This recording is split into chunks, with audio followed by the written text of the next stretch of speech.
시작하면서 제가 여러분에게 사진 한 장을 좀 보여드릴게요. 우리 방송실에서 준비되셨나요? 자, 여러분 보시기에 저게 무슨 모습 같아요? 이 바위죠. 이스라엘 성지 순례를 다녀오신 분은 저게 뭔지 아실 거예요. 사해바다 근처에 가면 서 있는 건데 저게 바로 소금 기둥이 된 롯의 아내라고 합니다. 제가 2000년도 성지 순례 갔을 때 그 안내하는 가이드가 갑자기 차를 세우더니 다 내리래요. 내리면서 저 바위를 가리킵니다. 올라갈 수는 없었어요. 그러면서 저 모습이 소금 기둥이 된 롯의 아내입니다 라고 말하더라고요. 솔직히 신뢰가 안 갔습니다. 아무 바위나 보고 저게 뭐 롯의 아내다 그러면 어떻게 알겠어요? 모르죠. 이제 사진 내리시 바랍니다. 그냥 서 있는 모습을 보고 롯의 아내가 소금 기둥이 됐다라고 이야기를 해요. 저 사진은 제 사진이 아닙니다. 인터넷에서 제가 찾은 사진인데 본 기억은 나 2000년도 갔을 때 그때 저를 포함한 교인들이 그렇구나라고 하면서 사실은 좀 퀘스천 마크가 있긴 했었어요. 진짜 저게 롯의 아내일까? 어떻게 할까? 이런 생각이 들었던 거죠. 그런데 여러분, 왜 그런 게 있잖아요.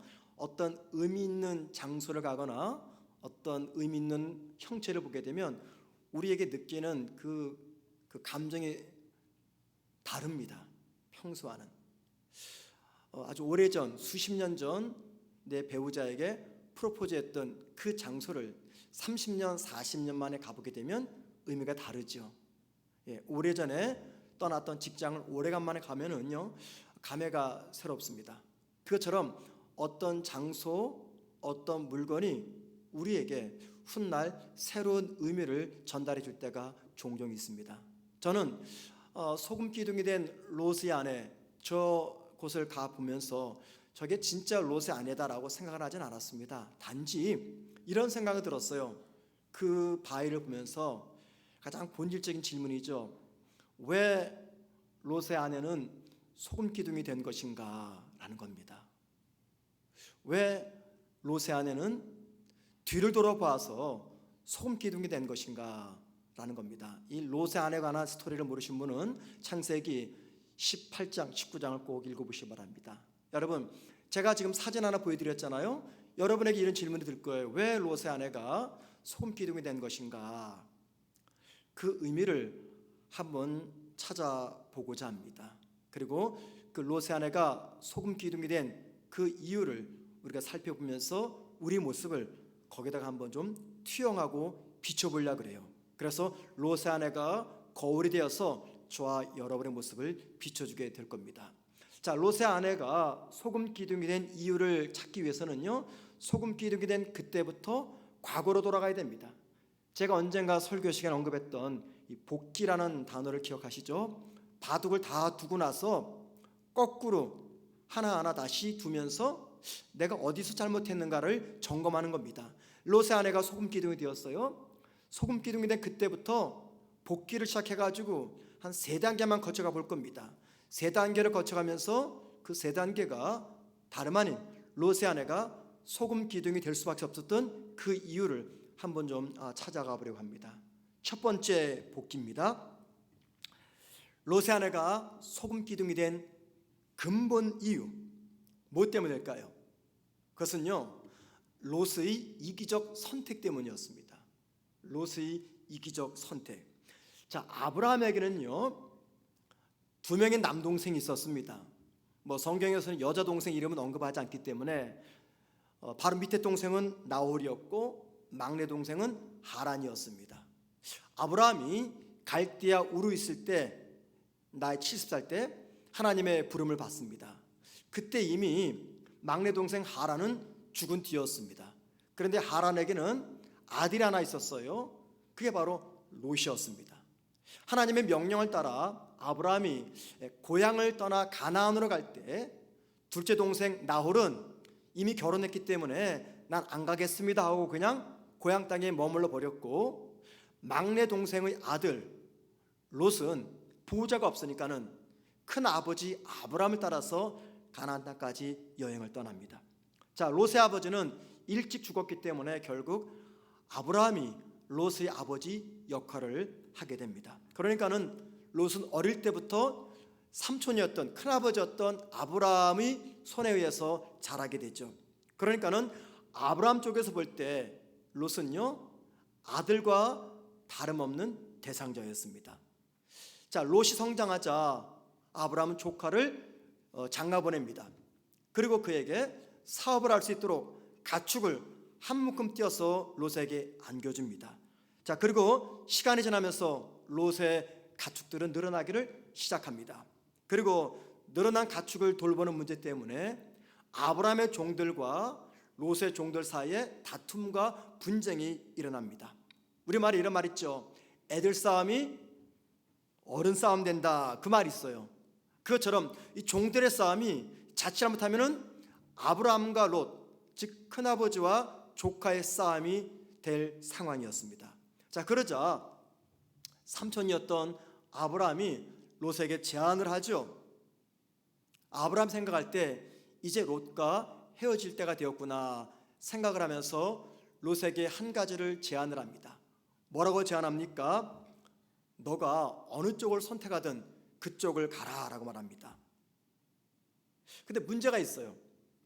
한쪽은 산으로 둘러싸인 지형이고 한쪽은 물이 풍성한 비옥한 땅입니다. 자, 어떤 땅을 선택할지 이 고민이 되는 거예요. 그래서 아브라함이 롯에게 뭐라고 말합니까? 네가 좌하면 나는 우할 것이고 네가 우하면 나는 좌할 것이다. 무슨 말입니까? 네가 물이 풍성한 비옥한 땅을 선택하면 나는 물이 없는 산이 많은 곳을 선택할 것이고, 네가 만약에 산이 많은 땅을 선택하면 나는 정반대 비옥한 땅을 선택할 것이다 라고 선택권을 먼저 조카 롯에게 줍니다. 창세기 13장 10절 말씀 보니까는 롯은요, 눈을 들어서 소알 땅을 봅니다. 왜냐하면 소알 땅은 여호와의 동산 같았고 애굽 땅과 같았다라고 말합니다. 이스라엘 사람들은요, 가장 좋은 것은 항상 하나님의 것이라고 표현을 했습니다. 하나님의 것, 하나님의 동산. 그러니까는 가장 좋았던 땅, 그 말입니다. 그래서 소알 땅을 선택을 합니다. 자, 여러분에게 질문 하나 드리겠습니다. 만약에 여러분들이 롯의 입장이라면 아브라함의 이 제안을 어떻게 받아들이겠습니까? 그거야 뭐 얼른 삼촌이 말한 대로 내가 먼저 결정을 하죠, 이렇게 말씀하시겠습니까? 아니면 그동안 내가 삼촌에게 은혜를 입었는데, 그리고 또 삼촌이 나이가 나보다 더 많은데 어떻게 내 마음대로 결정하겠습니까? 삼촌에게 우선 선택권을 드릴 겁니다, 이렇게 반응하시겠습니까? 롯은요, 그동안 삼촌의 은혜로 자랐고 결혼하고 사업을 키웠습니다. 그리고 자기는 젊습니다. 하지만 아브라함은 낯선 곳, 힘든 곳에서 새롭게 출발할 수 있는 그런 여력이 되지 않습니다. 어려운 나이입니다. 남자가 나이 50, 60이 되면요, 새로운 일을 시작한다는 것은 결코 쉽지가 않습니다. 그렇기 때문에 보통의 사람이라면 나이 든 삼촌에게 좋은 것을 먼저 선택할 수 있는 선택권을 양보하게 될 것이에요. 자, 그런데 롯은 어떻습니까? 아브라함에게 양보하지 않고 자신이 먼저 비옥한 땅 소알을 선택합니다. 그리고 그 소알에서 조금씩 더 소돔 땅으로 이주해 갑니다. 자, 여러분, 이게 중요한 대목입니다. 자, 우리가 지금 복기를 하는 거예요. 만약에 이때 롯이 이기적인 선택이 아니라 이타적인 선택, 삼촌에게 먼저 양보를 했다면 훗날 세월이 흘러서 그의 아내가 소금 기둥이 되었을까라는 겁니다. 만약에 이때 롯이 소돔 땅, 소알 땅을 선택하지 않고 산이 많은 힘든 산을 선택하고 좋은 땅을 삼촌에게 양보했다면 훗날 그의 아내가 소금 기둥으로 변하게 되었을까라는 겁니다. 이게 결과론적 이야기지만 만약에 이때 롯이 이타적인 선택을 했다면 훗날 그의 아내는 소금 기둥이 되지 않았을 것입니다. 그렇기 때문에 롯의 이 이기적인 선택이 그의 부인이 소금 기둥이 되는 시작점이었다라는 것입니다. 사람의 인생은요, 크고 작은 선택의 연속입니다. 오늘도 우리는 많은 선택을 했어요. 직장을 선택을 하고, 학교를 선택을 하고, 배우자를 선택을 하고, 교회를 선택을 하고, 친구를 선택하는 등 수많은 선택의 연속선상에서 우리는 살아가고 있습니다. 그리고 그 선택의 결과에 따라서 우리 인생은요, 확연히 달라집니다. 그렇기 때문에 선택은 신중하고 또 신중해야 됩니다. 그래서 사람들은 선택을 할 때 많은 고민을 하고, 우리 그리스도인들은 기도를 하게 되죠. 그런데 여러분, 모든 사람들이 그래요. 뭔가를 선택할 때 무작정 그냥 선택하지 않습니다. 나름 선택의 기준이 있어요. 선택의 원칙이 있습니다. 모든 사람들에게 선택의 기준이 있어요. 그 선택의 가장 중요한 기준이 무엇일까요? 그것은요, 이것이 나에게 유익한가라는 겁니다. 이게 나에게 유익한가? 이 결정이, 이 선택이 나에게 유익한가? 거기 유익성이 가장 중요한 선택의 기준입니다. 그렇기 때문에 롯의 선택의 기준도 마찬가지였을 것이에요. 이 선택이 삼촌에게 유익한가? 아니면 나에게 유익한가? 라는 기준이었습니다. 그리고 자신에게 유익한 선택을 했던 거죠. 자, 이에 반해서 아브라함의 선택의 기준은 무엇이었습니까? 나에게 유익한가? 조카에게 유익한가? 무엇이었습니까? 조카에게 유익한가였습니다. 자, 여러분 물어보겠습니다. 아브라함과 롯의 선택의 기준 중 누구의 기준이 하나님의 기준과 비슷할까요? 아브라함의 기준입니까? 롯의 기준입니까? 성경에서 일관되게 강조하는 선택의 원리와 기준이 있습니다. 선이냐 악이냐, 하늘이냐 땅이냐, 또는 교회냐 세상이냐 등과 같은 분명한 답이 나와 있는 이 문제 말고 손익 계산과 관련된 문제로 선택할 때는요, 언제나 자신만을 위하는 이기적인 선택이 아니라 다른 사람을 위하는 이타적 선택을 하라고 성경은 말합니다. 즉 나를 위하기보다도 다른 사람을 위하는 선택을 하라고 성경은 강조합니다. 자, 다른 사람을 위하는 이타적 선택을 하면 좋은 것은 누가 가져요? 다른 사람이 갖습니다. 유익한 것은 누가 가져요? 내가 아니라 다른 사람 같습니다. 그러면 상대는 잘 되는데 나는 별 볼 일 없게 됩니다. 그래서 이렇게 되면 난 실패하는 게 아닌가, 나는 망하는 게 아닌가, 나는 가난하게 될 것이 아닌가 고민합니다. 만약에 저와 여러분이 100% 이타적 삶을 살게 되면 우리 가난해질 수 있습니다. 망할 수도 있습니다. 실패할 수도 있습니다. 좋은 것은 다른 사람에게 양보하고 나쁜 것은 내가 취하기 때문에 내가 손해보고 고생하고 가난할 수가 있습니다. 그런데 여러분, 하나님의 주권을 믿는, 하나님의 절대적 주권을 믿는 성도는요, 그걸 가리켜서 손해보는 선택이라고 생각하지 않습니다. 왜냐하면 그분에게는 믿음이 있어요. 하나님이 이타적 선택을 하는 당신의 백성들을 그냥 보고 계시지 않는다는 믿음입니다. 하나님은 이타적 선택을 하는 당신의 자녀들을 반드시 돌보신다는 믿음이 있기 때문입니다. 하나님은 당신의 법칙을 따라 살아가는 성도들, 이기적 삶이 아니라 이타적 선택과 이타적 삶을 살아가는 그런 성도들을 직접 챙기시고 돌보시고 풍성하게 만들어 주십니다. 이게 성경의 가르침입니다. 결국에 성도의 선택의 중심에는요, 하나님에 대한 이 믿음과 신뢰가 바탕이 되는 것입니다. 우리가 종종 이거냐 저거냐 어떤 것을 선택할 때 많은 고민이 생깁니다. 그래서 신앙인이기 때문에 어떤 것이 더 하나님 기뻐하시는 선택일까 고민합니다. 그런데 도무지 하나님은 응답을 안 해주셔요. 이것이 내 뜻이다 말씀하시면 참 좋을 텐데 말씀하지 않으셔요. 꽉 막혀버립니다. 고민하게 되죠. 그런데 여러분, 제가 하나님은 분명히 아닙니다. 그런데 성경의 원리를 말씀드릴게요.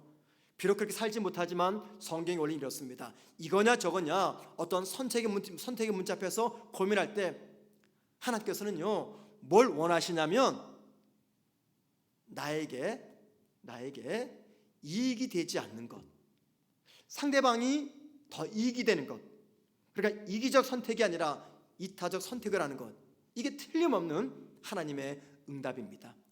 우린 이걸 알아요. 그런데 왜 그것을 하나님의 뜻으로 받아들이지 못할까요? 내가 손해보고 고생하고 피해본다는 것을 알기 때문입니다. 그게 하나님의 뜻이라는 겁니다.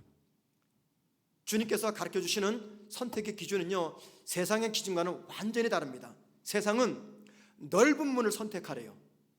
그런데 주님은 좁은 문을 선택하라고 말합니다. 세상은 중심을 선택하래요. 그런데 주님은 변방을 선택하라고 말합니다. 세상은 높은 곳을 선택하라고 말하지만 주님은 낮은 곳을 선택하라고 말합니다. 세상은 말하는 것을 선택하라고 말하지만 우리 주님은 들어주는 것을 선택하라고 말합니다. 세상은 굴림을 선택하지만 우리 주님은 섬김을 선택하라고 이야기합니다. 이 말이 대단히 부담스럽죠. 이 일이 많이 힘들죠. 그러나 이 일이 힘들고 어렵더라도 성도는 이런 선택을 해야 됩니다. 자, 여러분, 우리 주변에 이타적인 삶을 사는 분들이 많이 계십니다. 무엇 선택해도 자신이 아닌 다른 사람을 먼저 배려해가지고 양보하고 그에게 우선권을 주어주는 그런 사람들이 있습니다. 그런 사람들 볼 때마다 비록 나는 그렇게 살지 못하지만 마음이 너무 행복하고 따뜻하고 기쁘고 좋아요. 참 부럽다. 저런 성품이 너무 부럽다. 그런 생각이 들죠. 반대로 철저하게 이기적인 사람이 있어요. 모든 것들의 선택의 중심에는 자신입니다. 자기 말이 100% 맞아요. 자기만을 생각해요. 그런 사람 볼 때마다 속이 상하죠. 속에서 치밀어 오르죠. 자, 여러분, 하나님이 보실 때는 어떨까요? 우리가 볼 때도 이타적 사람들은 굉장히 행복하고 마음이 편하고 이기적 사람들은 왠지 싫고 부담스러운데 하나님 보시면 어떨까요? 똑같습니다. 왜 똑같을까요? 우리에게는 그 마음을 주신 분이 누구예요? 하나님이기 때문입니다. 우리에게는 그 마음의 성품이 하나님의 성품이에요. 그러니까는 우리가 바라보는 그 관점을 하나님도 똑같이 바라보신다라는 겁니다. 여러분, 하나님이 이타적 삶을 사는 사람과 이기적인 삶을 사람을 어떻게 다루실까요? 세상적으로 볼 때는 이타적 사는 사람이 힘들게 보입니다. 이기적인 삶을 사는 사람들이 잘 사는 것처럼 보입니다. 하지만 하나님의 눈에는 결코 똑같지 않습니다. 여러분, 올 1년 동안 저와 여러분이 참 많은 선택을 했습니다. 그죠? 많은 선택을 했어요. 그런데 한번 정직하게 생각해 보자고요. 그 많은 선택이 이타적 선택이었는지 이기적 선택이었는지, 그 선택이 하나님의 영광을 위한 선택이었는지 아니면 나의 유익을 위한 선택이었는지, 이 롯의 모습을 통해서 우리의 모습을 돌아봐야 됩니다. 여러분, 우리의 선택들이 하나님의 가르침에 근거한 선택이었습니까? 아니면 세상의 가치와 정신을 따라가는 선택이었습니까? 이 말씀을 통해서 올 1년 우리의 선택을 돌아보기를 소망합니다. 자, 두 번째입니다. 자, 복기를 해보죠. 조금 더. 롯의 아내가 소금 기둥이 된 두 번째 이유가 있습니다. 그것은요, 롯의 가정에서 중단된 예배 생활 때문입니다. 왜 롯의 아내가 소금 기둥이 되었느냐? 그것은요, 롯의 가족의 예배 생활의 중단 때문입니다. 자, 원래요, 이 롯의 가정의 중심에는 뭐가 있었냐면은 하나님을 향한 예배가 있었어요. 롯의 가정은 예배를 통해서 하나님께 복받았던 가정이었습니다. 그런데 어느 순간에 이 가정에서의 예배가 중단되고 말았습니다. 여러분, 물어볼게요. 예배 생활의 중단이란 뭘 의미할까요? 예배 생활의 중단, 뭘 의미합니까? 영적 수면 상태를 이야기합니다. 영적으로 깊은 잠에 든 거예요. 또 예배 생활의 중단이란 영적으로 아무것도 느낄 수 없는 상태를 이야기합니다. 더 나아가 예배 생활의 중단이란 하나님과의 관계가 단절되었다, 그 말입니다. 이게 예배 상태의 중단입니다. 자, 이렇게 말씀드린 데는 이유가 있습니다. 자, 창세기 13장은 아브라함과 롯이 헤어지는 장면이에요. 그리고 한참 지난 뒤 19장에서 롯의 아내가 소금 기둥이 되는 장면이 기록되어 있습니다. 자, 13장부터 19장까지, 그러니까는 롯과 그의 가정이 소알 땅을 선택을 하고 소돔 땅에 들어와서 살면서 지냈던 19장까지 단 한 번도 롯과 그의 가정은 하나님께 예배를 드렸다는 이야기를 찾아볼 수가 없습니다. 롯이 누굽니까? 롯은요, 아브라함 통해서 하나님의 살아계심을 수없이 경험했던 사람입니다. 하나님이 그의 삼촌 아브라함을 어떻게 지켜주셨고, 어떻게 섭리하셨고, 어떻게 위기 가운데서 지켜주셨는지를 롯은요 똑똑히 보았습니다. 그리고 그때마다 아브라함이 뭐 했습니까? 온 가족들을 불러 모아놓고 하나님께 제단에 예배를 올려드렸어요. 그리고 롯도 삼촌을 따라 그 예배에 동참했습니다. 그리고 뭘 배웠을까요? 이게 믿음의 모습이구나, 이게 하나님께 영광 돌린 최고의 모습이구나, 롯은 똑똑히 아브라함 통해서 배웠어요. 그런데 아브라함을 떠난 후 그와 그의 가정은요 더 이상 하나님을 예배하지를 않았습니다. 13장부터 19장까지 롯이 예배를 드렸다는 이야기는 한 번도 등장하지 않고 있습니다. 여러분, 예배가 중단되고 그로 인해서 롯의 아내가 소금 기둥이 되었다라는 이게 좀 심한 논리처럼 들리십니까? 아닙니다. 한번 들어보세요. 자, 예배가 중단된 후 롯의 가정은 어떻게 됩니까? 깊은 영적인 잠에 들어가게 됩니다. 그리고 예배가 중단되고 나서 롯과 두 딸과 그의 아내는요 소돔 땅의 사람들과 똑같은 모습으로 살아갑니다. 시간상 제가 그것은 생략합니다. 예배가 중단되니까 소돔 사람들과 별반 다를 것 없이 롯과 그의 가정은요 그 시대 정신에 따라서 살아가게 됩니다. 여러분, 왜 기독교가 예배를 이렇게 무지막지하게 강조할까요? 가만히 생각하면요 예배가 참 무지막지 많아요. 주일 오전 새벽 예배 있죠. 물론 저희는 새벽 예배 안 드리지만 주일 오전 예배 있죠. 그것도 1부, 2부, 3부, 청년부까지 4부. 주일 오후 예배가 있죠. 매일 새벽 예배가 있죠. 수요 예배가 있죠. 그것도 수요 예배 오전 오후. 금요 기도회가 있죠. 셀 예배가 있죠. 이렇게 많은 예배가 있습니다. 교회는 성도들에게 이 예배를 참석해달라고 굉장히 잔소리처럼 해야 됩니다. 왜 기독교는 예배를 강조합니까? 왜 기독교는 이 공예배를 강조할까요? 그것은요 성도의 삶은 한마디로 예배자의 삶이기 때문입니다. 성도의 삶의 처음과 마지막은요 예배이기 때문입니다. 삶이 예배입니다.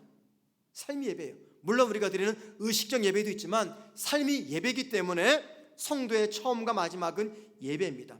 그렇기 때문에 성도에게 예배가 무너지면요 모든 것이 무너지는 것입니다. 예배가 무너지고 사라진다, 이 말 무슨 말이에요?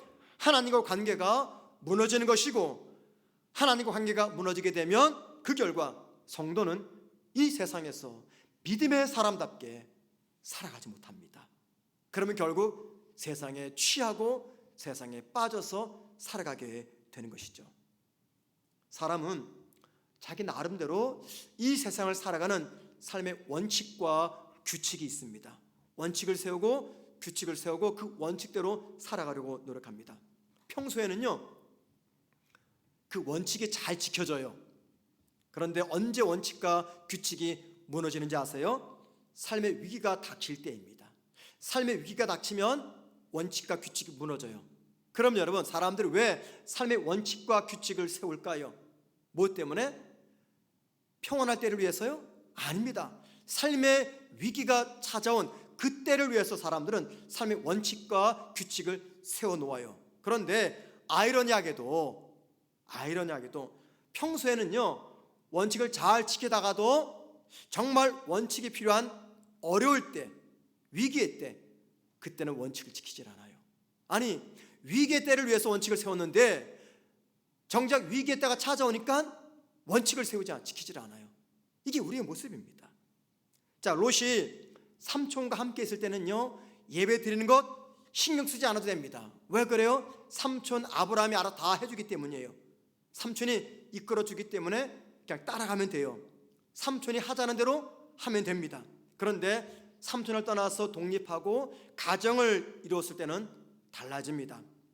그에게 믿음의 원칙이 필요하고 한 가정을 신앙의 공동체로 세우기 위해서는요, 그에게는 분명한 예배의 원칙과 기준이 필요했습니다. 아브라함 곁에서 믿음을 지켜왔어요. 아브라함이 예배를 지켜보았습니다. 이것은요, 어떤 때를 위함입니까? 아브라함을 떠나서 소돔에서 가정을 이루어 살아갈 때를 위해서 그동안 예배를 드렸고 예배를 배웠던 거예요. 눈에 보이는 것이 온통 죄뿐인 소돔 땅에서 더더욱 예배가 필요했습니다. 그런데 그 어느 때보다 예배가 필요했지만 정작 그때 롯과 그의 가정은 예배를 잃어버렸습니다. 각 교회들마다 목사들이 만나면 이런 이야기를 합니다. 코로나가 터지고 나서 성도들 몇 명이 증발했다. 그냥 사라져버린 거예요. 여러분, 코로나가 터지고 성도들이 교회에서 사라졌다, 이 말이 무슨 말입니까? 그들이 예배를 잃어버렸다, 그 말이에요. 예배를 잃어버렸다. 우리 교회도 마찬가지입니다. 우리 교회도 코로나가 터지면서 휙 사라져버린 성도들이 많이 계세요. 교육자들 전화하니까요, 처음엔 받았어요. 근데 나중엔요, 차단을 시켜버리더라고요. 연락이 안 돼요. 찾아가지도 못합니다. 사라져버렸어요. 여러분, 교인들이 사라졌다, 이 말이 무슨 말입니까? 그들이 예배를 잃어버렸다, 그 말입니다. 생각해 보세요. 신앙인이 예배를 잃어버리면 무슨 힘으로 이 세상을 살아갑니까? 도대체 무슨 힘으로 세상의 유혹과 쾌락과 시대 정신을 맞춰서 역행하면서 살아갑니까? 살아낼 재간이 없어요. 그냥 쓰러지는 겁니다. 표류하는 거예요. 넘어지는 거예요. 왜요? 예배가 중단됐기 때문에, 하나님과 관계가 상실되어 버렸기 때문에. 이게 비극입니다. 그런데 정작 본인들은 이 위기의 심각성을 몰라요. 성도들 중에는 시간도 되고 상황도 되는데 그냥 일주일에 딱 한 번 주일 예배로만 모든 신앙 활동을 마쳤다라고 생각하는 분들이 있습니다.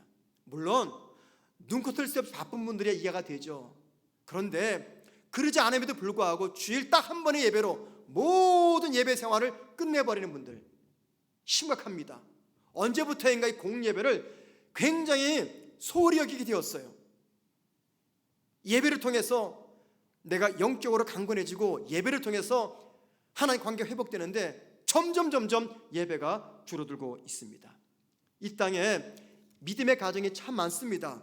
그런데 여러분, 믿음의 가정이 많지만 롯의 가정처럼 예배를 잃어버린 성도의 가정들도 많이 있습니다. 예배가 사라져버린 성도의 가정, 하나님을 중심에서 삭제해버린 가정, 분명히 신앙인의 가정인데 예배와 하나님 사랑하는 마음이 빠져버린 그런 가정들이 있습니다. 여러분, 우리 가정은 그런 가정은 아닌지 한번 돌아보시기 바랍니다. 왜 믿음이 필요하고 왜 예배가 필요할까요? 예배당에 있는 이 예배 시간만으로 해서 필요한 것이 아닙니다. 예배당을 떠나 소돔 같은 이 세상에서 믿음으로 살아남기 위해서 필요한 것이 바로 오늘의 예배입니다. 우리 자녀들이 믿음이 필요하고요, 예배를 놓치지 말아야 되는 이유, 뭐 때문입니까? 그들이 언젠가 부모님을 떠나 혼자 독립해서 살아갈 때, 그때를 위해서 오늘의 예배가 필요한 것입니다. 어릴 적에는 아이들이 예배를 좋아해요. 자기들이 알아서 먼저 성경책 가져오고 이거 찬양하자, 이렇게 기도하자, 아이들이 적극적으로 나섭니다. 굉장히 믿음이 좋은 것 같아요. 그런데 결혼하고 군 입대하고 대학을 가버리면요, 그 믿음이 사라지고 맙니다. 부모를 떠나 독립하면요, 예배를 잃어버리는 우리 자녀들이 많이 있습니다. 예배를 잃어버리면 어떻게 됩니까? 타락한 이 시대의 문화가 공격할 때 아무런 저항도 하지 못한 채 그 세상의 문화 앞에 무릎을 꿇고 맙니다. 예배를 잃어버리면요, 하나님의 경고의 말씀을 들을 수 없고 들어도 귀담아 듣지 않습니다. 믿음의 부모에게 가장 중요한 숙제가 무엇입니까? 내 자녀들에게 예배를 유산처럼 물려주는 거예요. 그러려면 부모가 먼저 이 예배를 잃어버리지 말아야 됩니다. 예배를 잃어버린 롯의 가정, 이게 바로 롯의 아내가 소금 기둥이 된 이유였습니다. 자, 세 번째 마지막으로 복귀해 봅니다. 롯의 아내가 소금 기둥이 된 이유, 그것은요, 뒤돌아보지 말라는 경고의 말씀을 무시했기 때문입니다. 얼마 전에 우리나라가 월드컵 경기에서 가나전을 치렀죠. 물론 3대1로 졌는데 마지막 벤투 감독이 레드카드 받고 퇴장을 당했어요. 그 벤투 감독이 신발을 찾아가서 막 항의했던 이유가 있습니다. 이 보신 분은 알겠지만 마지막 종료 전에 우리나라가 코너킥을 얻었어요. 보통 같으면 마지막 코너킥을 차고 끝나는데 이 주심은요, 코너킥을 차기 전에 그냥 게임을 종료시켜 버렸어요. 그러자 우리나라 선수 따라가서 막 항변을 합니다. 심판을 따라가서. 그 중에 우리가 잘 아는 정우영 선수가 있었어요. 정우영 선수는 이미 한번 레드 카드를 받았어요. 옐로우 카드를 받았어요. 한 번 더 경고받으면 그 다음 경기 포르투갈전에서 뛰지를 못해요. 그 광경을 지켜봤던 벤투 감독이 그 정우영 선수를 보호하기 위해서 일부러 이 주심이 카드를 만지작거리는 것을 보고 얼른 달려가서 선수를 보호하기 위해서 이 벤투 감독이 주심에게 막 소리를 쳤던 거죠. 선수 보호하기 위해서. 한 번만 더 경고받으면 퇴장이기 때문에. 여러분, 축구 경기를 보다 보면은요, 경고는 딱 한 번뿐입니다. 한 번 더 받으면 퇴장이에요. 퇴장. 우리가 종종 건강 검진을 받으러 갑니다. 근데 여러분, 이 건강 검진을 받는 건 이게 뭐와 똑같은지 아십니까? 마치 경고를 받는 것과 똑같아요. 그래서 내가 건강 검진하러 갑니다. 그 말은 무슨 말이냐면 내가 경고장 받으러 갑니다. 그 말이에요. 맞죠, 여러분들? 경고장 받으러 가는 거예요. 검사를 통해서 무엇이 문제인지 경고를 받으면 어떻게 돼요? 음식을 조절하고 살을 빼고 운동을 합니다. 만약에 그 경고를 무시하면 인생의 무대에서 퇴장하게 됩니다. 그래서 경고는요, 좋은 겁니다. 성도는 매 순간 경고를 받고 있어요. 세운 설교자를 통해서, 읽고 묵상한 말씀을 통해서, 혹은 양심을 통해서 우리 매 순간마다 하나님 앞에서 경고를 받고 있습니다. 비록 하나님은 우리가 잘못할 때 그 즉시 달려와서 우리를 벌하진 않지만 돌이키라고 계속해서 경고장을 보내고 있습니다. 경고를 받고 조심하면요, 그 뒤로는 아무 일 없습니다. 그렇기 때문에 경고는 좋은 것이에요.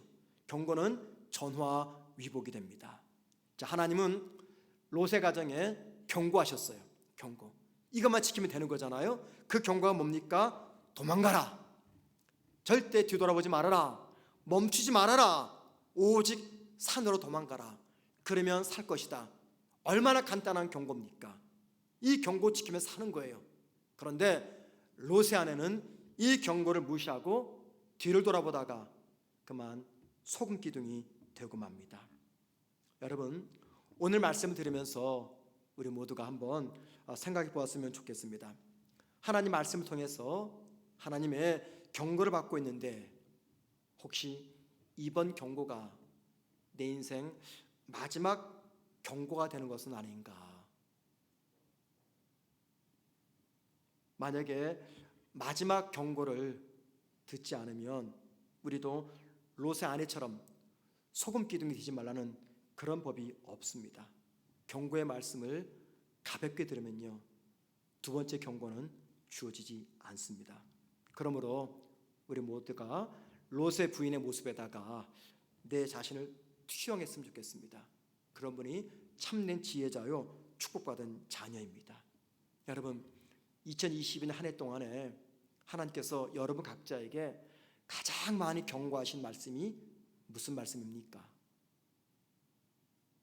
하나님께서 올 1년 동안 나에게 끊임없이 경고하신 말씀, 혹시라도 그 경고가 듣기 싫어서 일부러 귀를 막고 무시했던 적은 없는지요? 여러분, 경고는요 기회이며 은혜입니다. 경고는 기회이며 은혜입니다. 그 경고를 무시하면 안 됩니다. 말씀을 마치겠습니다. 소금 기둥이 된 롯의 아내의 모습, 우리 모두에게는 큰 은혜입니다. 본인에게는 비극이지만 우리에게는 은혜입니다. 왜냐하면 롯의 아내처럼 살면 어떻게 되는지 우리에게 경고하고 있기 때문입니다. 2022년 한 해를 살아오면서 우리가 세 가지를 한번 점검해 보십시다. 첫 번째, 올 한 해 동안에 많은 선택을 했는데 어떤 선택이었습니까? 이기적인 선택이었습니까? 이타적인 선택이었습니까? 믿음의 선택이었습니까?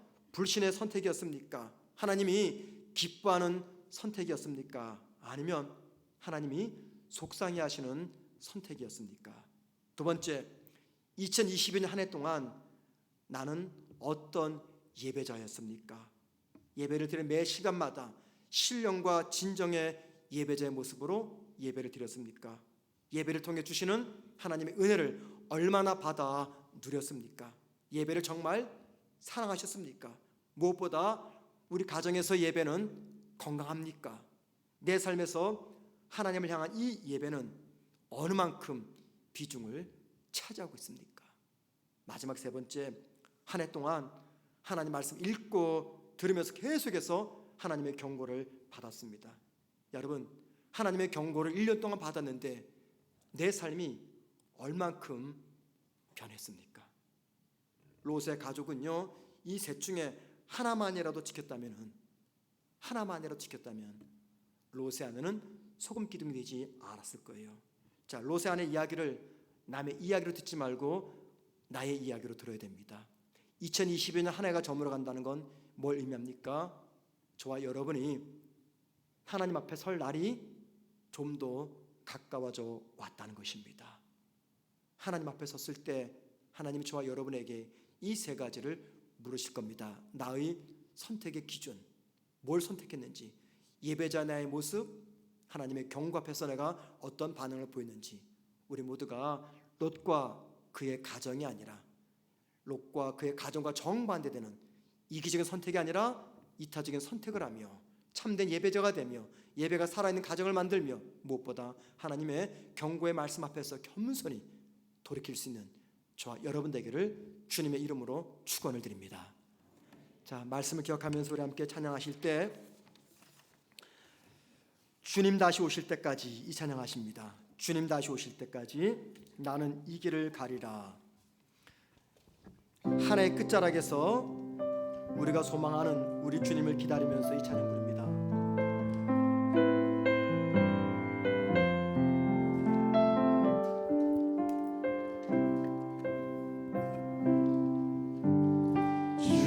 주님 다시